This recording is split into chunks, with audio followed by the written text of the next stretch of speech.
Sentido de orientación. Todos los animales que tienen movilidad deben orientarse en su entorno. En consecuencia, han evolucionado mecanismos especiales como los órganos vestibulares que detectan la posición y movimiento del cuerpo en el espacio. Las sensaciones producidas por la actividad del sistema de orientación son únicas con respecto a nuestra conciencia de ellas. A diferencia de las sensaciones de la vista, sonido, tacto, gusto y olfato, las sensaciones de orientación y de movimiento corporal parecen intangibles y en general pasan desapercibidas. Por supuesto, en ciertas condiciones uno cobra conciencia de los movimientos del cuerpo.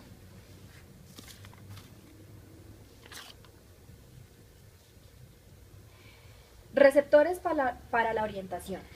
Los órganos sensoriales responsables de la orientación general y de la audición están vinculados estrechamente en términos tanto de anatomía como de historia evolutiva. En general, se acepta que el órgano auditivo terminal evolucionó a partir de las estructuras sensoriales que medían la orientación general del cuerpo. Asimismo, se considera que los órganos y receptores sensoriales para detectar la información de la orientación corporal evolucionaron de órganos sensoriales primitivos, localizados en las depresiones llenas de líquidos en la piel de los animales marinos.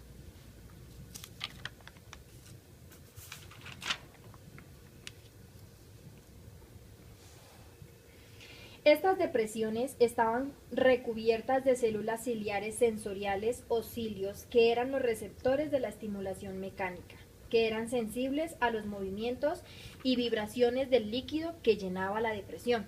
Durante la evolución de los animales cuyas actividades de locomoción aumentaban en complejidad, estas depresiones y sus células y receptores sensoriales se especializaron y explican las cavidades óseas del oído interno de los mamíferos, que en ocasiones es también llamado el laberinto.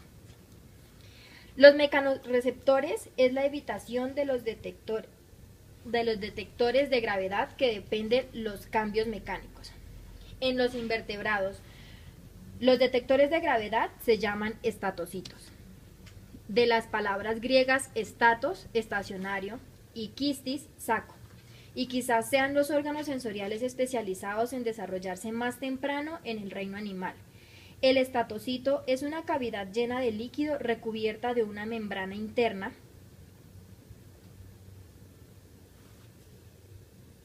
de tejido receptivo que contiene células ciliares sensoriales, partículas pequeñas que se mueven libremente denominadas estatolitos, del griego lito o piedra,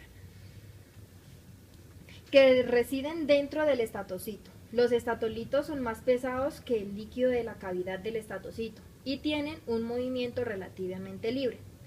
En los vertebrados, los detectores de gravedad se llaman otocitos, del griego oto, oído, y las partículas libres que se encuentran dentro de la cavidad del otocito se denominan otolitos, literalmente piedras del oído.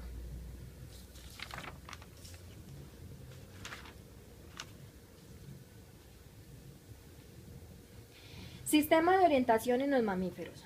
Los órganos para la detección de información relacionada con la orientación en los mamíferos son un conjunto estrechamente vinculado de estructuras receptivas denominadas sáculo, utrículo y canales semicirculares.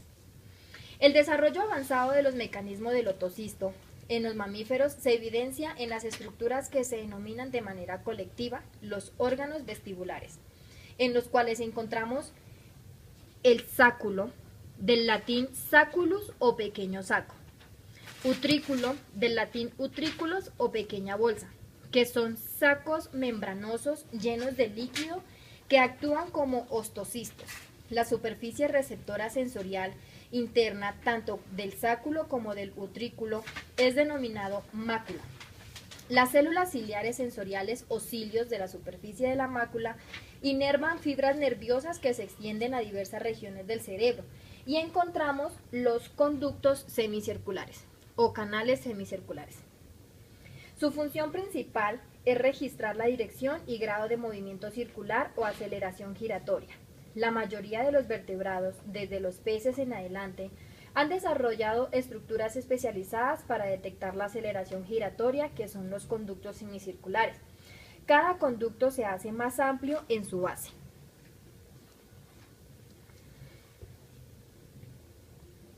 Para formar una cámara más o menos esférica llena de líquido que se denomina ampolla. Es esta que miramos aquí. Y que contiene los receptores sensoriales vestibulares. Cada ampolla contiene una estructura sensorial en forma de lengua llamada cúpula, que está formada por crestas de penachos pilosos del nervio vestibular y se encuentra recubierta por una masa gelatinosa. La cúpula tiene una base fija llamada cresta, que alberga las células ciliares y fibras sensoriales del nervio vestibular. Estimulación vestibular. El sistema vestibular evolucionó como una adaptación a las condiciones que normalmente enfrentan los animales, principalmente los movimientos activos y quizá los movimientos pasivos. De manera que es de esperarse que el sistema no funcione muy bien bajo condiciones espaciales que ocurren rara vez o que nunca se presentan en la naturaleza. Así, por ejemplo, el sistema vestibular no registra los movimientos pasivos sostenidos que se presentan a una tasa constante, es decir, si la velocidad se mantiene constante. Ahí encontramos un breve ejemplo como son los medios de transporte. Los tipos de movimientos a los que responden los receptores vestibulares son la aceleración y la desaceleración. En otras palabras, los órganos vestibulares son adecuados para detectar el inicio, el cese y los cambios en movimiento, pero no las velocidades constantes.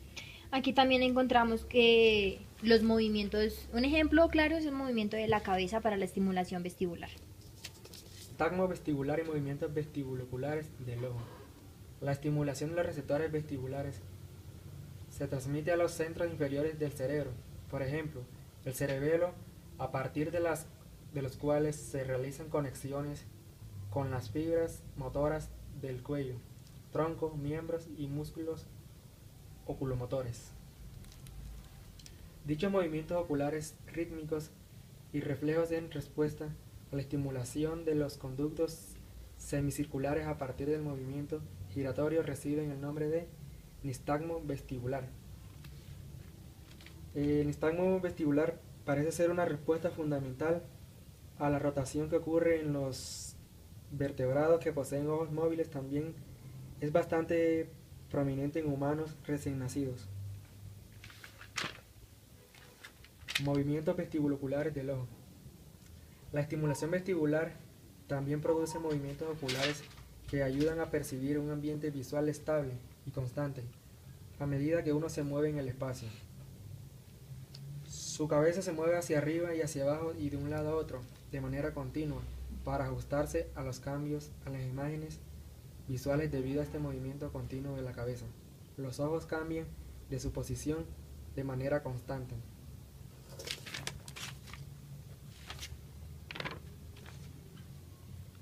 Ilusiones de movimientos inducidas visualmente. Tenemos la autovección. Se da cuando un observador siente que está en movimiento cuando en realidad está quieto. Y también tenemos la oscilación postural. Se da cuando un cuerpo se encuentra en una